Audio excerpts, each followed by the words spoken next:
My mom was constantly telling us we are untouchables. Oftentimes she would use the word we are subhumans, not really human beings. You can imagine how I would feel as a child constantly hearing it from my own parents, my mom telling that we are not real human beings. Because that's what she was told. And it goes generations like that.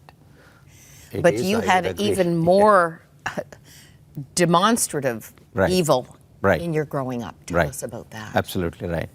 Because my father, by profession, he was a witch doctor, practicing witchcraft, practicing black magic. He used to say that he used to talk to the evil spirits. And thereby he was making money in the village. And you could imagine how totally our family was under the clutches of the evil spirits those days. It was an oppressive, grim, gloomy reality of my childhood. You had an unfortunate incident that would add fuel to the fire, literally. An encounter with a boy of an upper caste. What happened? Right. Yeah, I think I was around 11 years then. I was playing cricket with some of my friends, with my Dalit friends. And sometimes we used to play the game with upper caste boys as well. And once as we were playing cricket, I accidentally bumped into an upper caste boy. He was a Brahmin boy. He became very angry that I, being an untouchable, not to touch him. And then he yelled at me saying, "You dirty Dalit dog." And I became very upset, and I had this cricket bat in my hand. It's like your baseball bat, thick and hard. I took it and gave him a whack. He was hurt, he was bleeding. And there was a big commotion in the village. Nearly 100 of his relatives came from nowhere within no time. And they just held me guilty. They said, I have committed something unpardonable and I deserve a punishment. So they told me that in the next 24 hours, we have to leave the village, vacate the village. Your whole family? The whole family. So my parents, as you can imagine, were totally shocked. They were in tears. They couldn't believe that this punishment was given to us. But we had to do what we were told. In the next 24 hours, we packed our little stuff, just left the village to another village where the Dalits were predominantly gathering. So that left a very deep hurt and wound in my heart. I'm sure it put you in a bad place with the family members. You're right, absolutely right. I mean, your dad's livelihood was in this village. You're right. So he almost lost his job and we went to another village.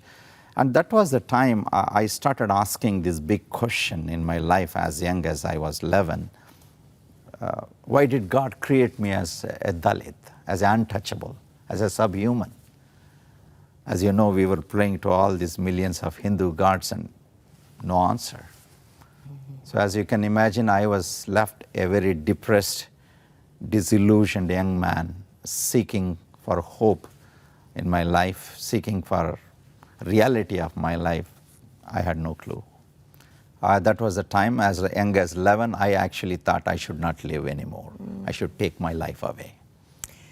Even today, many Dalits take their lives away just because of the atrocities meted out to them, just because of the discrimination and the ostracization in the society.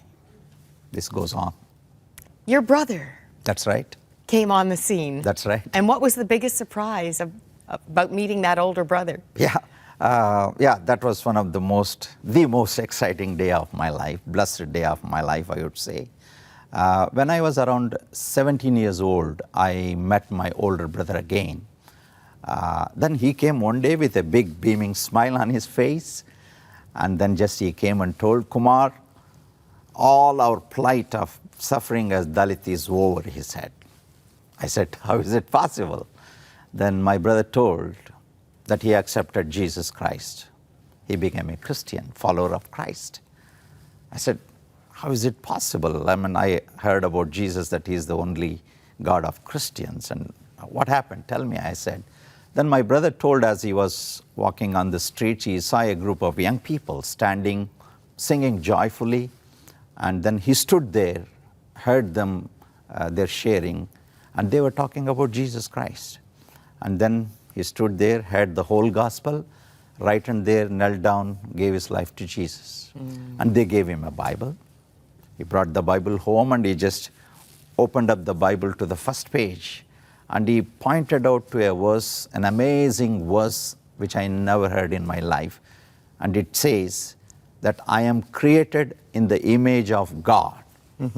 I said, wow, I never heard this good news all my life. Genesis 1:27. That's right. Because I was told I'm an untouchable, I'm a subhuman, I'm lesser than animal, I'm dirty, polluted. Those are my titles.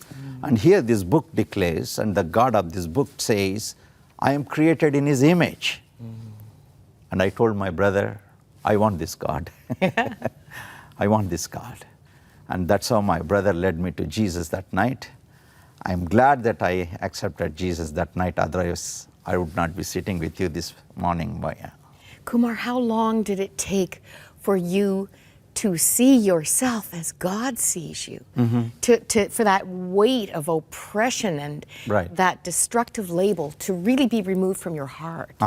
Honestly speaking, it took some time for that truth to sink in me, because it was too wonderful for me to believe that God could create me in his own image, the Almighty God. So it was like over a period of time, and it was like a process for me to just get the truth in me that I am his child. I am no more a Dalit, no more untouchable. And as a product of generations of bondage, can you just decide, I'm not a Dalit anymore? Can you just say, I'm a Christian, I'm walking away from this. Well, I am a free man. Right. Actually, it took time, even though that is the reality. What did your family say? Well, my father did not react well because he was so gone deep into Hinduism, so gone into this evil world and evil spirits. He resisted it. Whereas my mom, who was kind of waiting for such a good news, accepted Christ the same day as I did. Wow. Yes. What wonderful, we call it good news. It's like unfathomably Absolutely wonderful news. You're right. To someone with no hope. Absolutely right.